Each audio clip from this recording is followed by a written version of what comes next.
Hi everybody! Today we're going to be continuing to read Spring According to Humphrey, and we are on chapter 3. I have my guest reader here with me again, so we're going to get started. Here we go. Chapter 3, The Humpster. At the end of the day, Miss Brisbane handed out flyers to all my friends. This is the information about Family Fun Night. Please share it with your family so they can mark the date on their calendars. As soon as the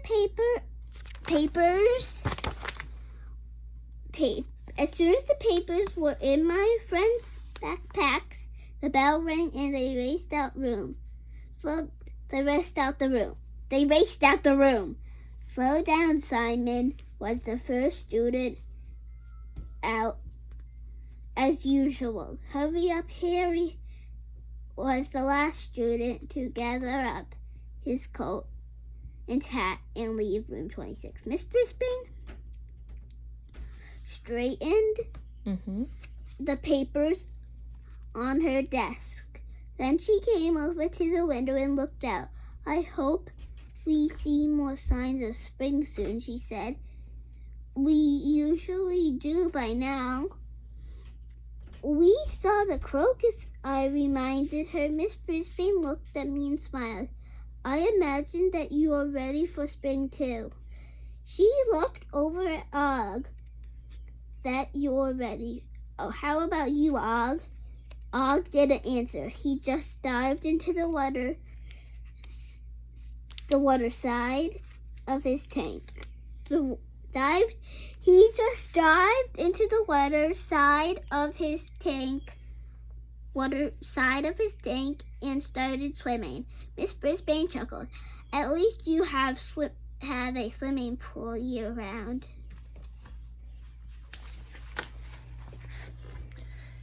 Hamsters like me don't like swimming, but I guess humans and frogs do.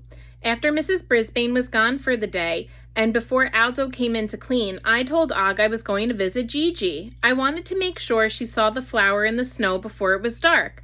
Hi, Humphrey, Gigi happily squeaked as I slid under the door. I scurried over to the table and swung myself up. I was a little out of breath when I said, Did you see the first sign of spring? No, Gigi said, looking around her cage. Where is it? Outside, I replied. Luckily, the blinds were open. Gigi looked outside the window and twisted her head from side to side. I don't see anything but a little snow on the ground. Open your door, I said. Remember how? Gigi leaned against the door, wiggling and jiggling until it popped open. I can't believe that really works, she said. The two of us moved close to the window and looked out. Look over to the right near that tall tree. There's something purple on the ground, I explained. Gigi squinted and stared, and then she said, What is that? I explained about the crocus being the first flower of spring, pushing through the snow.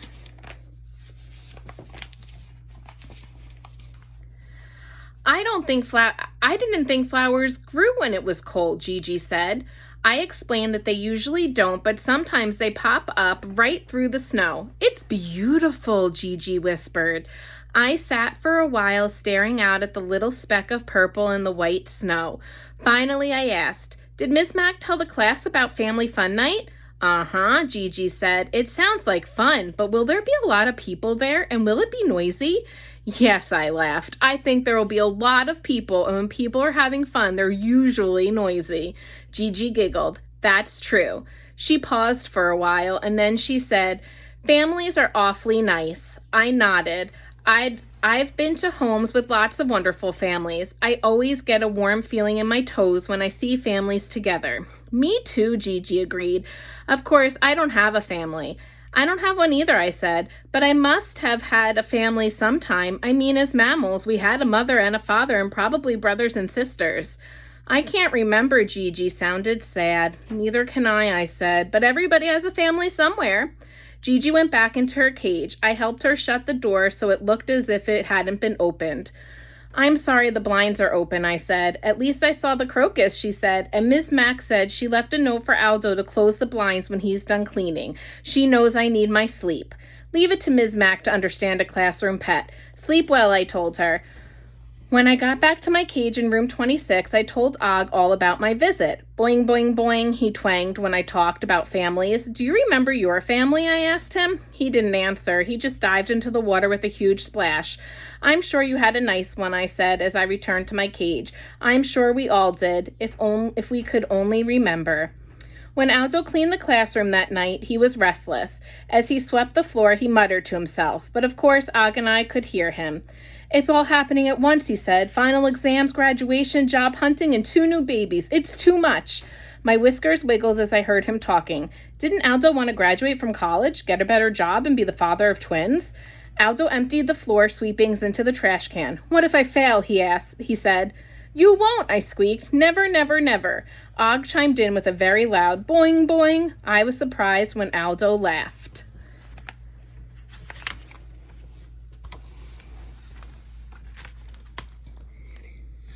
You too, he said. You never let a friend down, do you? You never let a friend down, do you? I certainly hope not, I squeaked back. Even though Aldo couldn't understand me, I was warmly rewarded with a sweet and tender piece of lettuce from the sandwich he ate on his break. Thanks, pals, he told us as he threw a froggy fish stick into my friend's tank. You're welcome, Aldo, I replied. On Friday afternoon, I saw the biggest grin I've ever seen. It was Joey smiling when Mrs. Brisbane announced that I'd go home with him for the weekend. I was delighted to see him so happy. But I was also a little worried. Sometimes he talked about his dog, Skipper, who was very good at catching a frisbee with his teeth. Skipper must have large and sharp teeth to catch something flying through the air at great speed. I'm not fond of dogs with large sharp teeth because I had bad experiences with them in the past. I never thought it would happen, Joey said as he picked up my cage. I wish we could go home right away, but I have to go to the after-school program. You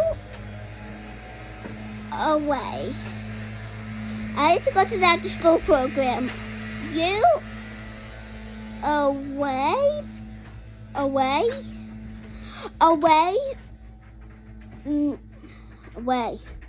But I have to go to the after-school program. I wish we could go home right away, but I have to go to the after-school program. You could come with me.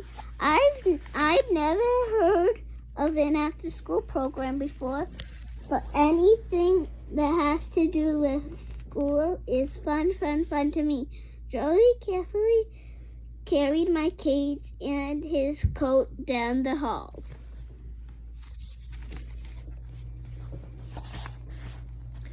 The gym is an enormous room with bleachers and a stage. It wasn't my first time there, but it was my first time there for the after-school program.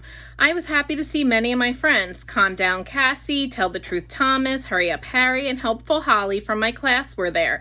But so were some friends from last year's class. Raise Your Hand Heidi, Don't Complain Mandy, Pay Attention Art, Speak Up Saya, and Sit Still Seth.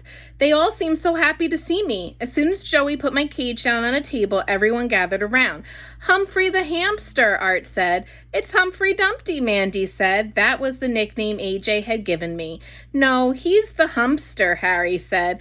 That was a new nickname I'd never heard before. The Humpster, the Humpster, my friends began to chant. I liked my silly new nickname.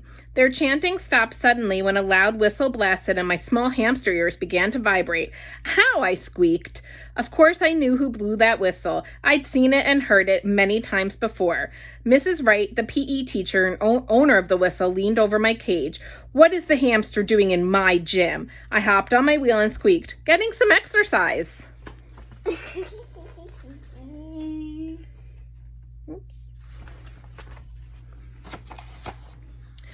I braced myself in case she blew the whistle, but instead she leaned in closer. Well, at least it's getting some exercise. Then she stood up and looked around. Who brought this animal to the gym?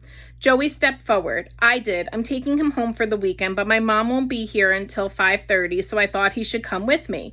Mrs. Wright shook her head. I wish Mrs. Brisbane would clear these things with me. Couldn't he have stayed in the classroom? Yes, Joey answered, but Mrs. Brisbane locks the door when she leaves, so how would I get him out? Yes, how, I squeaked at Mrs. Wright, even though, to squeak the truth, I'm a bit afraid of her.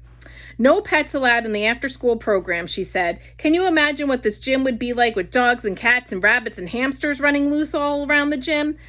When she put it that way, I could see her point. I didn't want to be running around with dogs and cats in the gym or anywhere else. Joey looked down at my cage. What should I do? Mrs. Wright sighed. Well, he's here now, so I guess this time he'll have to stay, but never again. Sometimes Mrs. Wright's voice made me shiver and quiver because I'd worried that she'd blow that loud whistle. I have an idea, Joey said to Mrs. Wright. She had her hand on the whistle as she looked down at him. We could build a hamster maze for Humphrey, he said. He loves that. A hamster maze? She looked in a way that made me think she didn't approve of hamsters or mazes. We put up blocks or bricks or whatever to make the maze and watch Humphrey run through it. Maybe we could make a human maze too, Joey said. Mrs. Wright thought for a moment. I guess that could keep us all active and out of trouble, she said. Keeping active was really, really, really important to her. That's one thing we have in common. Before I knew it, there was a lovely maze on the gymnasium floor, made of gymnastics mats and backpacks and cones and I don't know what.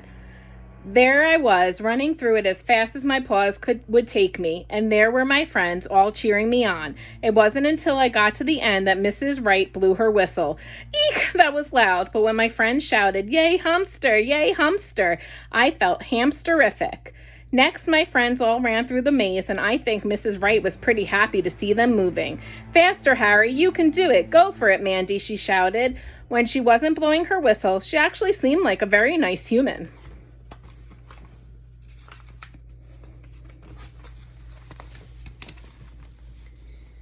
The time passed quickly, so when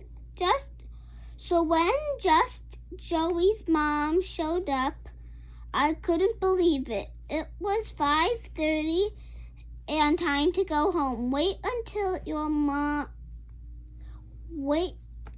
until you meet Skipper. Joey put a warm blanket over my cage as we headed to the car. Meet a dog with sharp teeth. I could wait. Humphrey Spring Things. It's fun to be with friends and run a maze, but when it comes to dogs, I'd like to wait for a few more days. So that concludes chapter 3 of our story, guys. I hope that everyone's enjoying some nice spring weather on these days that are sunny and getting some sunshine. I hope to see you guys soon. Have a great day. We'll read shortly. Bye, everybody.